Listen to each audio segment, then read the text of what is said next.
On Sunday night, we first told you about a horrific crash that killed a mother and her 3 teenage daughters. It happened on I-69 in Waterloo, that's in DeKalb County. News Channel 15 captured this exclusive video of the scene. 45-year-old Barbara Pearson and her daughters were on their way back to Howell, Michigan.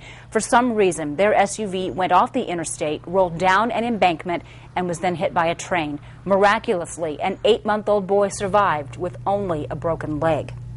Tonight, we are learning more about the 4 victims. News Channel 15's Chris Hopper spent the day talking to some of their close friends, and I'm sure this is an extremely tough time for all of them. Yeah, Heather, you can't even imagine getting a phone call like that. I'm sure it's one that turns your life upside down. But today, family members are probably trying to pick up the pieces as they get ready to say their final goodbyes. This video of the crash tells a horrific story, but these pictures tell a much more tragic one. On Sunday night, knowing his family was on their way home from a trip to Chicago, Ted Pearson got the call no husband or father ever wants to get.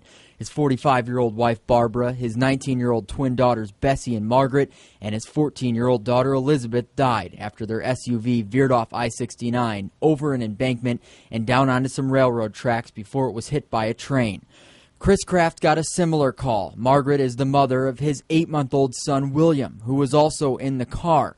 But out of this tragedy, he's a miracle. Somehow he survived with only a few cuts and a broken leg. He's very happy to actually see his daddy. A close friend tells News Channel 15 Kraft is doing the best he can to move forward. He's pretty emotional.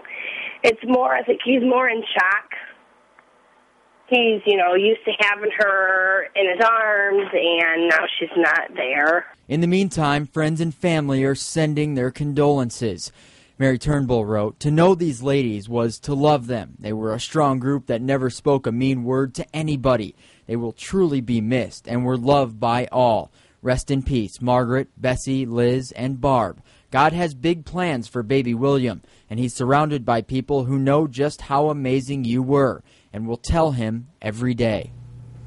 Services for Barbara and her daughters are tomorrow and Friday. The Pearsons didn't have life insurance, so they need help paying for the arrangements. You can find out how to do that by going to Wayne.com. That's a sad story all the way around. Certainly is. Yeah. Thank you, Chris.